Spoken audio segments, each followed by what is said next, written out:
What's up guys, it's Tom here and welcome to the Tottenham Liverpool post-match analysis video, and let me know who was your man of the match, and is this Liverpool side the best team in the history of the Premier League? Because Liverpool have broken all kinds of records today. We have broken the best ever start by any team in any of the top 5 divisions, the first divisions of European football, because no team has ever before started with 20 wins and just 1 draw from 21 games.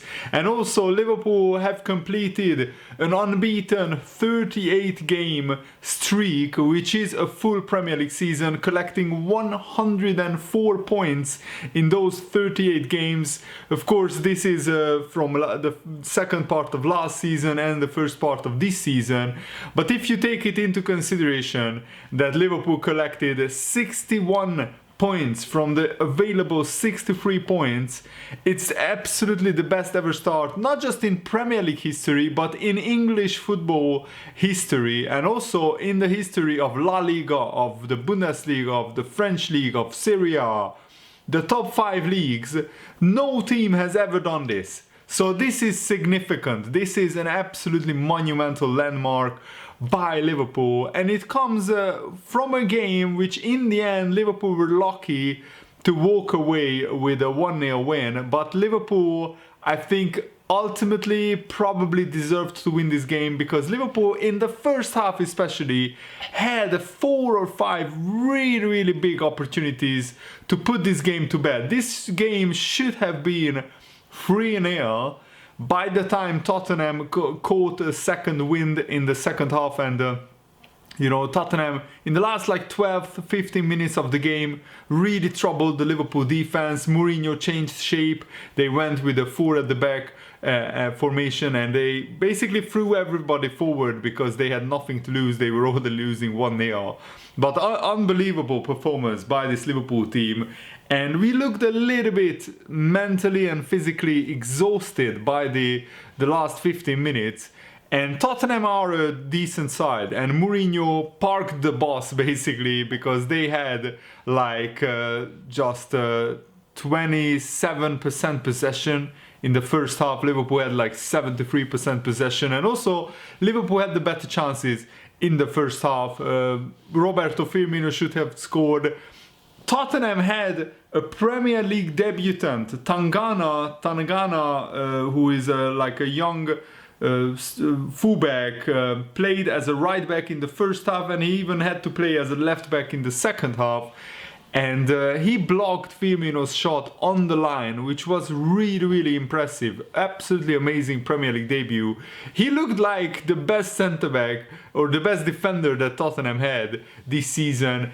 And Liverpool made it a little bit more harder for themselves than it had to be. Joe Gomez made a couple of costly mistakes which could have easily resulted in a goal, and I think Joe Gomez was given the runaround a little bit by Heung-min Son, by Lucas Moura, by Lamela. These guys have pace, and Joe Gomez is not the fastest player on the pitch.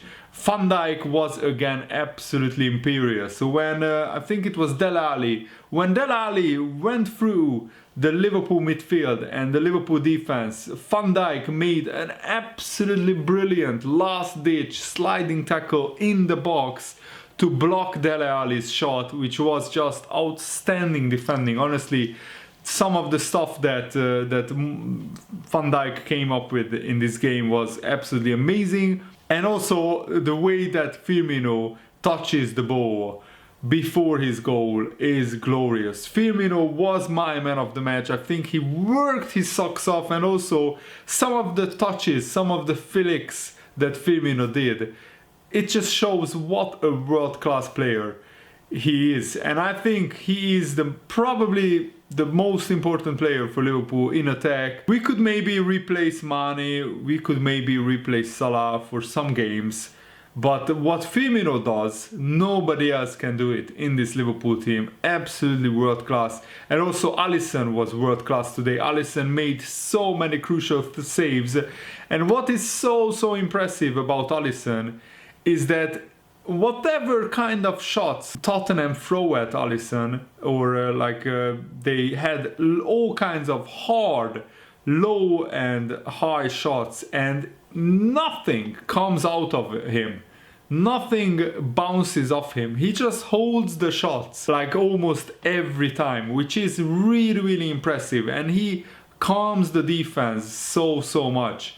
Like, it's unbelievable. As a Liverpool fan, having Alisson in goal is like, honestly, I've never seen a goalkeeper like him play for Liverpool before. He's even better than Pepe Reina. I can safely say that. And Pepe Reina was the best goalkeeper that I have watched as a Liverpool fan. I've been supporting Liverpool for like 20 years now. And of course, I want to see this Premier League title so much. And Liverpool, with each passing game, make a big step closer. And this was a really big step. Tottenham away was one of our most difficult games left in the season. And Liverpool passed this test, not with flying colours, because as I said, because Liverpool failed to kill the game off, and Jurgen Klopp highlighted this in his post-match press conference, that I think he said that Liverpool were the better team, but Liverpool failed to kill the game off, which really should have scored 2 or 3 goals before Tottenham started threatening us in the second half.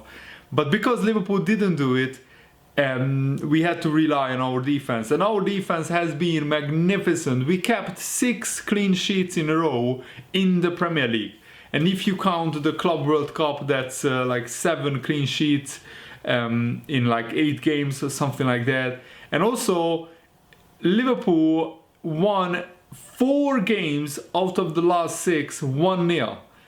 And on one hand, it's very impressive that we only needed 1 goal to win 4 of those 6 games. On another hand, it's a little bit concerning that Liverpool haven't been firing on all cylinders in terms of our attacking play. We have created the chances, but we failed to take them. Salah and Mane are way responsible because they haven't been ruthless enough. They haven't killed teams off. We haven't killed teams off enough, and sooner or later we will get punished, because today Lo Celso missed an absolute sitter in the second half. Liverpool got so lucky at that moment because it was 1-0. There was a cross from the right hand side, and Lo Celso, with the goal gaping, somehow shoots wide. I think it showed that he's not an attacking, true attacking player, even though he scored a lot of goals for Paris Saint-Germain, if I remember correctly, last season. But this season for Tottenham, I don't think he scored a goal in the Premier League yet.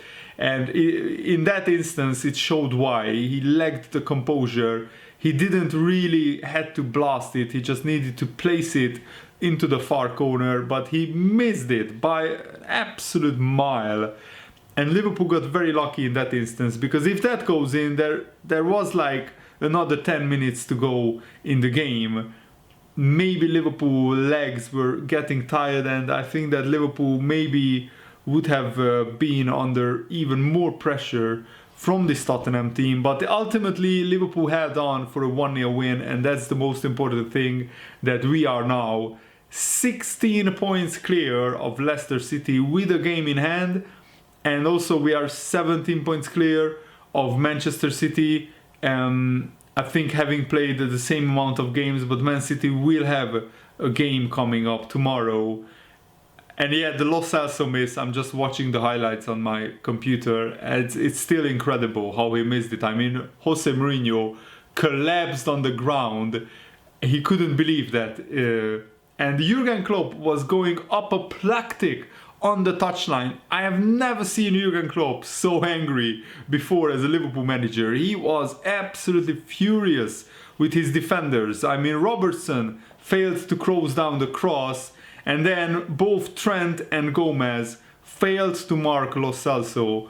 So I probably understand why Jurgen Klopp was so angry with his players. And I think that on another day, this could have ended in a 1-1 draw.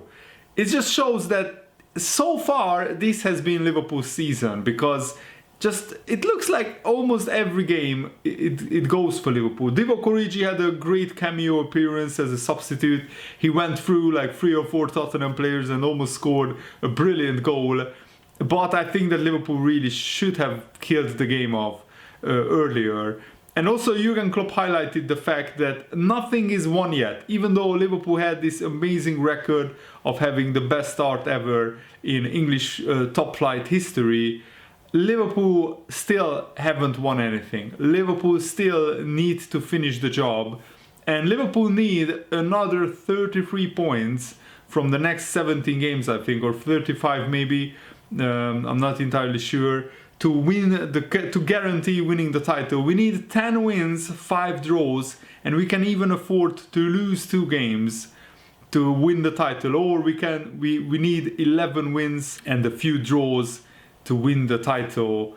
I think that Liverpool are like almost there, but I don't want to say it that we are there, because you could say that if Liverpool get injuries to Alisson, to Van Dijk, to Firmino, those are the 3 key positions in my opinion that we can't replace. It looks like that we can cope without Fabinho, and Fabinho will be back very soon. And in the second half maybe it showed that Liverpool were lacking a little bit Fabinho's positional sense, that he's marshalling the defensive midfield area better than anybody else probably.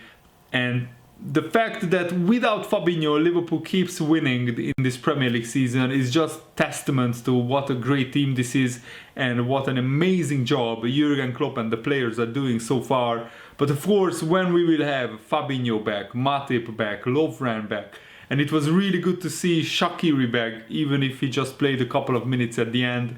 I'm really happy that he's back. Oxlade-Chamberlain had a pretty decent performance as well. And when we will have Naby Keita back, then you will see the full potential of this Liverpool team. Right now, we are just doing enough to win the games, and that's what champions do. And I think we played pretty well today without taking our chances. On another day, this could have been a 4-1 or a 4-2 Liverpool win with better finishing. But I don't want to criticize this team too much because they just broke all kinds of records today. So thanks for watching, guys. I really hope you enjoyed it. Have a nice day. See you later. Goodbye.